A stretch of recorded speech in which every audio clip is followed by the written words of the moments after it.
नमस्कार साथियों, जिला मेंढड़ के गांव बूचावास में जिला स्तरीय बागवानी का सेमिनार का आयोजन किया गया, जिसके अंदर किसानों ने अपने अलग अलग स्टॉल लगाई। हर स्टॉल पे अलग अलग क्वालिटी की फसलों के बारे में बताया गया और महिलाओं ने भी बड़ी चढ़ के भाग लिया। जो महिलाएं प्रोजेक्ट बनाती हैं वो महिलाएं भी यहाँ देखने को मिली। जिला स्तरीय सेमिनार के अंदर किसानों की काफी भीड़ देखने को मिली और किसानों ने अलग अलग तरह से यहाँ जो भी स्टॉल थी उनके पास पहुँच के और जानकारी ली। स्टॉल पे जो किसान उपस्थित थे उन किसानों ने वहाँ जो भी किसान से मिले उनको संतुष्ट किया कि हर चीज के बारे में बताया, क्योंकि अलग अलग तरह की फसल थी तो अलग अलग तरह की जानकारी वहाँ दी गई। और इस मौके पे जो डॉक्टर यहाँ पहुंचे थे उन्होंने भी किसानों को स्टेज के माध्यम से जागरूक किया और उन्हें बताया कि किस प्रकार से फसल लगानी चाहिए, किस फसल पे कितना बेनिफिट मिलता है। हर प्रकार की जानकारियां किसानों को दी गई। मिशन निदेशक जोगेंद्र सिंह ने सभी किसानों से मुलाकात की और किसानों को अवगत कराया कि हर प्रकार की सरकार आपको सहायता देती है तो उसका फायदा अवश्य लें।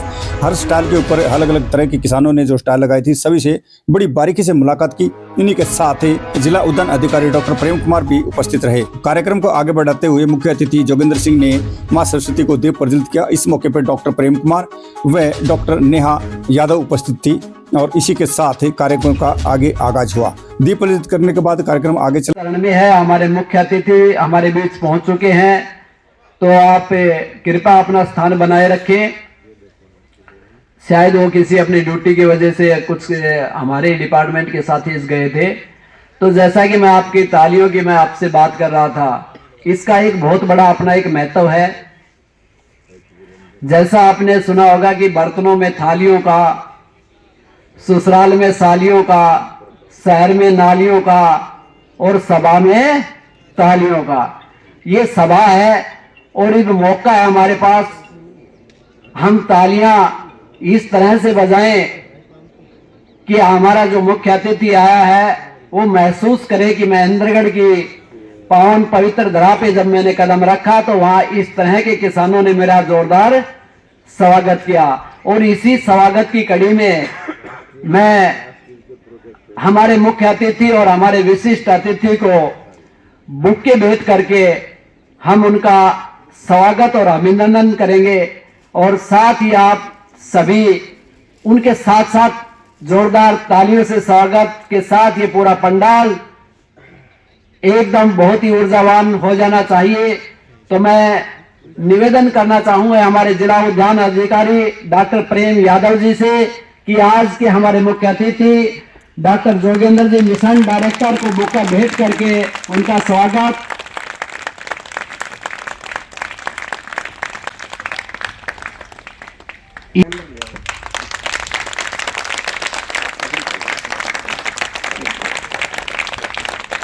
स्टिक लेके आए, ठीक, थैंक यू।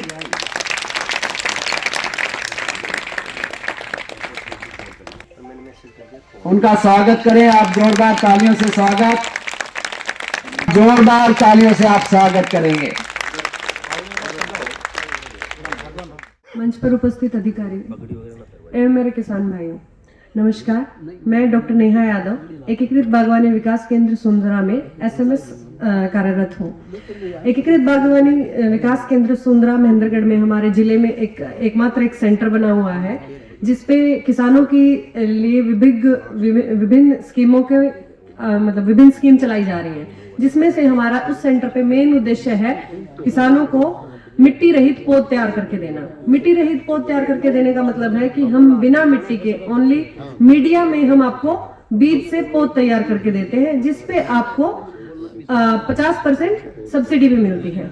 इसमें क्या है कि हम दो तरह के इसमें बीज तैयार किए जाते हैं। बिना बेल वाली फसलों पे जो लागत है वो ₹1.20 है और बिना बेल वाली फसलों पे ₹1.40 है और बेल वाली फसलों पे ₹1.20 है, जिसमें आपको अगर आप खुले लेकिन अगर आप संरक्षित ढांचों में अगर पौध तैयार करवाते हैं तो उस पे आपको ₹4.25 सब्सिडी है, या फिर आपको ओपन में या जो खुले क्षेत्र में उस पे ₹2.25 की सब्सिडी भी मिलती है। तो इसमें सब्सिडी की स्लैब ₹1, ₹2.25 और ₹4.25 वो आपके बीज को देख के है।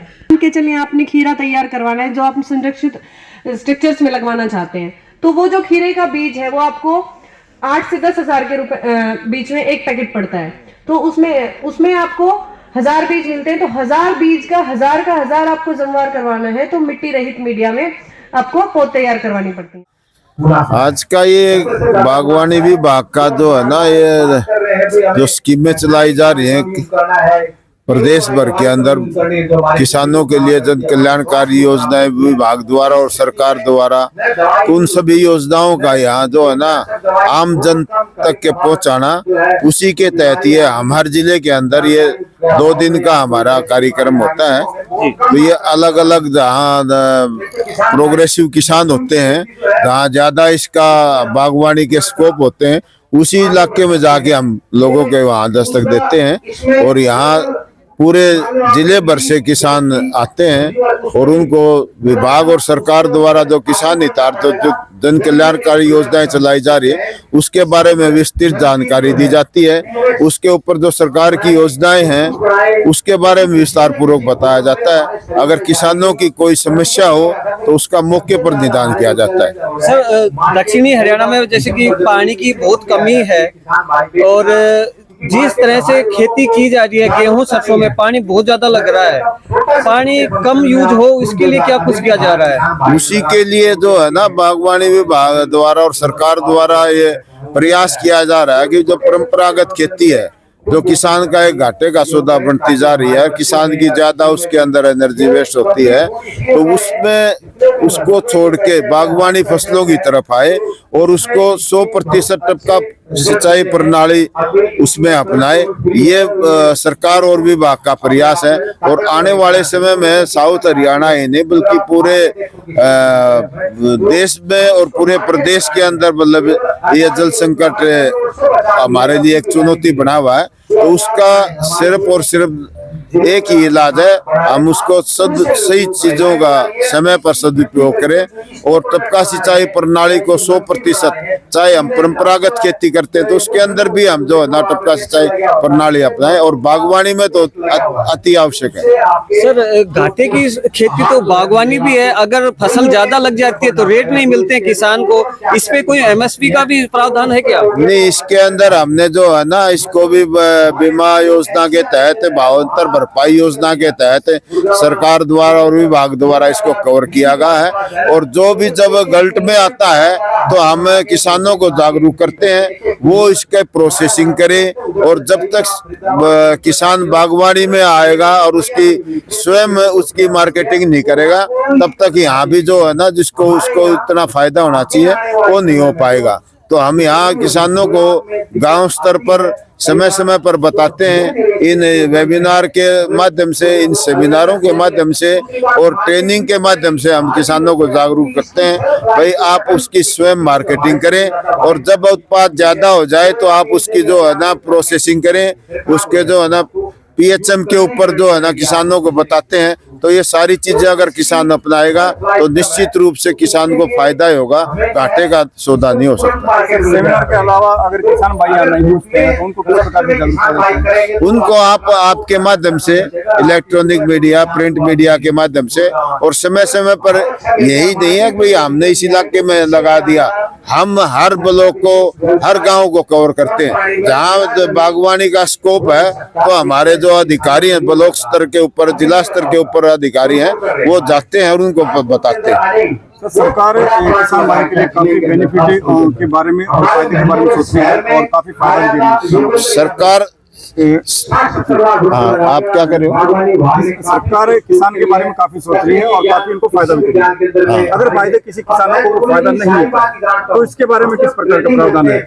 नहीं, वो देखो किसान अब जब हमारे को किसी चीज की जरूरत हो गई तो वो तभी हम वो कार्य करते हैं। सरकार और विभाग किसानों के लिए, उनकी उन्नति के लिए, उनकी प्रगति के लिए योजनाएं बना सकती है, एक प्लेटफार्म दे सकती है।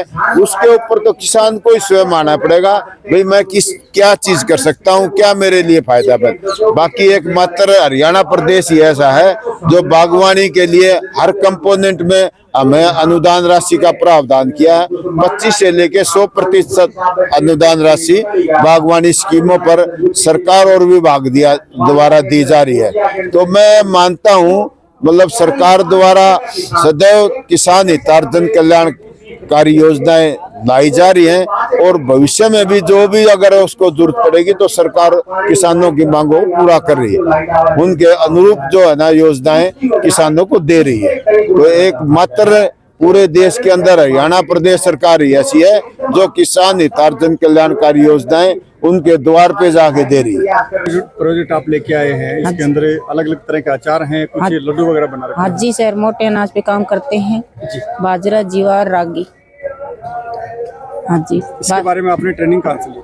हमने जी कृषि केंद्र से ली थी, महेंद्रगढ़ कृषि केंद्र से। कितने समय के लिए ट्रेनिंग हुई थी? ये जी हमारे 1 सप्ताह के लिए। तो जो आप ये बनाते हैं लड्डू किस प्रकार से बनाते हैं बता पाएंगे थोड़ा? हाँ जी सर, बताइएगा। बाजरा के लड्डू बनाते हैं सर हम। तो बाजरे को आटे को घी में भून दो और फिर इसको घी में भून कर अच्छे से अपने घी में ऐसे ढंग से भून लो जब जैसे कि ये लाल लाल हो जाए। फिर इसमें गोंद को फ्राई करो और गोंद को फ्राई करके और तिल फ्राई करके फिर इसको घी डालकर बांध दो, बन जाता है। हाँ जी। ये सिर्फ पर्सनल अपने लिए बनाते हैं, इसको सेल भी करते हैं? सेल करते हैं सर पूरे ऑल इंडिया में। एक बॉक्स जो है आपका डिब्बा, इसके अंदर कितने लड्डू है, कितने ग्राम? इसमें 250 ग्राम है सर। 250 ग्राम का क्या रेट होगा? इसमें सर हम 150 रुपए में देते हैं, वैसे 500 रुपए केजी देते हैं और यहाँ के लिए हम 100 रुपए में दे रहे हैं, किसानों के लिए 50 रुपए छूट कर रखे। इसके अलावा जैसे आपने अचार वगैरह भी डाल रखे हैं, इस अचार के बारे में किस प्रकार के अचार बनाते हैं, कितनी क्वालिटी के अचार बनाते हैं आप? हाँ सर, हम अचार मिर्ची का है, टीट का है, बाड़ करेला है, लेसवे का है और आम का है और लेसवे का। हाँ सारी चीज होगी सर। मिर्ची का। कहाँ से मैम आप? महेंद्रगढ़ से, राजावास। नाम क्या आपका? मेरा नाम जागृति है। जो प्रोजेक्ट आपके पास है, हाँ इसके जी अंदर ये जो साबुन आपने बना रखी है, हाँ जी, इसकी ट्रेनिंग कहाँ से हुई आपकी? महेंद्रगढ़ से। महेंद्र से। कितने समय की ट्रेनिंग थी इसके अंदर? 5 दिन की। तो इसको आप घर पे तैयार करते हैं? हाँ जी सर। सेल के लिए भी करते हैं क्या इसको? हाँ जैसे सर। मार्केट में देने के लिए? हाँ जी, मार्केट में जाती है। ये वैसे ये हमारा नीम का साबुन है, पेवर नीम। खुशबू तो बहुत अच्छी आ रही है। खुशबू के लिए क्या कुछ सर ये रोज की खुशबू डाल ली है। हाँ जी। इस साबुन को यूज किस में किया जाता है? स्पेशल किसी रोग के अंदर भी है इसके अलावा? सर रोग के अंदर भी यूज कर सकते हैं और वैसे भी हम सभी नहा सकते हैं रोग इससे। बोले तो हम किस प्रकार का माने? हाँ, पिंपल, दाग धब्बे, चर्म रोग इत्यादि सभी के लिए ये 7 दिन के अंदर इसका रिजल्ट बहुत अच्छा होता है। कोई साइड इफेक्ट वगैरह? नहीं सर, बिगर केमिकल की है। क्या नाम है आपका? सर मेरा नाम अनुज है कहाँ से है? जी, मैं कोटिया से हूँ। तो मशरूम फार्मिंग करते हैं आप? हाँ जी सर। कब से कर रहे हैं मशरूम फार्मिंग? सर मेरे फादर करते थे पहले, हाँ। 11 साल पहले स्टार्टिंग की थी, अभी फिलहाल मैं कर रहा हूँ। अच्छा, कितने बैग लगा रखे हैं मशरूम के? सर अभी फिलहाल अपने पास 750 बैग है। ये सीजनल मशरूम है या फिर एसी वाला? अपने नहीं, फिलहाल सर सीजनिंग मशरूम कर रखी है। सीजनल ही करते हैं? हाँ जी सर। कहीं से ट्रेनिंग ली आपने? सर मैंने महेंद्रगढ़ से ट्रेनिंग ली थी, 5 दिन की ट्रेनिंग थी हमारी। अच्छा। हाँ जी सर। तो लेबर वगैरह काफी चाहती होगी इसमें, तो जैसे कि तुड़ाई पे आती है तो? हाँ जी सर, लेबर चाहती है बट हमारी फैमिली में काफ़ी मेम्बर है तो हम एडजस्ट कर लेते हैं खुद अच्छा, से। घर के लोग ही एडजस्ट कर हाँ जी लेते सर। हो? अच्छा, कैसा क्या काम है ये मशरूम का, जैसे करना चाहे तो कोई? सर बहुत बढ़िया काम है सर, छोटे से 100 बैगों से अपने स्टार्टिंग कर दें, अच्छा है। सेल कहाँ हो जाती है ये? सर मैं ज़्यादा तक लोकल में सेल करता हूँ, मंडी में इतना रेट नहीं मिलता जो लोकल में रेट मिलता है। मैं डोर टू डोर जाता हूँ गाँवों में। लेकिन अपने गांव में तो इसका इतना चलन है ही नहीं मशरूम नहीं का। सर, अभी फिलहाल ज़्यादा चलन हो गया है सर मशरूम का। अच्छा, होने लग रहा है? हाँ जी सर। अच्छा, क्या कुछ रेट में सेल हो जाती है? सर मंडी में कम रेट है, मार्केट में इतना रेट नहीं है सर। मैं डोर टू डोर जाता हूँ जो गाँवों में, उसमें सर 200-250 रुपये निकल जाती है। ये 200 ग्राम की? हाँ जी सर, ये 200 ग्राम की पैकिंग अपने पास। अच्छा, ये बताइएगा, जो मशरूम है हमें पैक कर देते हैं पैकिंग के अंदर, हाँ जी। तो पैकिंग करने के बाद उसको हम फ्रिज में लगाते हैं। हाँ जी सर। फ्रिज में लगाने के बाद उसका कितना समय रहता है खराब होने सर 1 से 2 दिन लास्ट। 1 से 2 दिन तक लास्ट। का? ये सर्दी का? हाँ जी सर। और सर्दी का। गर्मी के अंदर कितने समय? सर फिलहाल हम गर्मी का नहीं कर रहे। हाँ, सीजनल कर रहे हैं ना? हाँ जी सर। अच्छा, एक बैग से लगभग कितना कुछ प्रॉफिट हो? सर फिलहाल 3 किलो से 3.5 किलो के आसपास निकल जाते हैं एक बैग से। प्रॉफिट की बात करें तो? प्रॉफिट सर एक बैग से 400-450-500 रुपए हो जाते हैं हमारे तो। 450 से 500 एक हाँ, बैग से हो जाते हैं। तो कंपोस्ट भी जो बच जाता है वो खेती में भी यूज कर लेते सर हैं? उसमें सर आप फल फ्रूट कुछ भी सब्जी लगा सकते हो, मैं सब्जी वगैरह ही लगा लेता हूँ सर, फल फ्रूट वगैरह। हाँ हो जाता अगर है। किसान भाई ये फसल की वो करना चाहें खेती, तो संपर्क कहाँ करें? सर संपर्क सर महेंद्रगढ़ कर ले सर, डॉक्टर हमारे नरेंद्र डॉक्टर, उनसे संपर्क कर सकते हैं। कृषि विज्ञान केंद्र KVK से हाँ संपर्क कर सकते हैं। 5 दिन की ट्रेनिंग है। को मैं अंदाजो लगाऊं बीज को, तो उनका मवाद दी पुड़िया मिलानी से 1 मुट्ठी बीज के अंदर आधी पुड़िया मिलानी है, उसको चिपचिपा करके थोड़ा सा पानी की 5-4 बूंद मिलाया को मैं बीज का माँ को हाथ से घुमाया को सारा ने उन्हें फैलाएगा थोड़ी देर 15-20 मिनट दोबारा है। उनके बाद अपना जब वो सूख जाए जब लगाना शुरू करो। पहली चीज तो ये होगी। अब दूसरी चीज एक और है कि जी सुक्का में लगानों से कि मैं ड्रिप चलावा पहले। अगर भाई जमीन में नमी रखा बीज लगाता टाइम, तो आपने एक चीज और नोट करिएगी कि जी थोड़ी सी फरकाली धरती रस है। फरकाली सी मेरा मतलब से ऊपर की 1-1.5 आंगल की जो थोड़ी सूख में मिले नीचा हाल मिले, वो लगाने के लिए सबसे बढ़िया धरती है। उनके अंदर सब सितावली बीज जाम का बिल्कुल गार आपने बनाए दी, कीचड़ आपने कर दियो तो भी नहीं जामे को, कोई दिन ले ले वो माटी चिपका खड़ी है जी बीज के साथ, बिल्कुल सूखी पड़ी है तो भी नहीं जामे को। अब उस मामले में क्या है कि आपने देख लियो कि भाई मेरा 48 घंटा इब आगे पूरा झींगा तड़का है परसों में। कहने को मतलब जय दिन बीज आप दाबो वही दिन अपनी ड्रिप चला दो खेत का। मैं मट्टी का हिसाब से बता रही हूँ 3 घंटा ड्रिप चलाया करो छोड़ दो भाई जी। ज्यादा टाइट जमीन से जाएगा घनी ताली जमीन से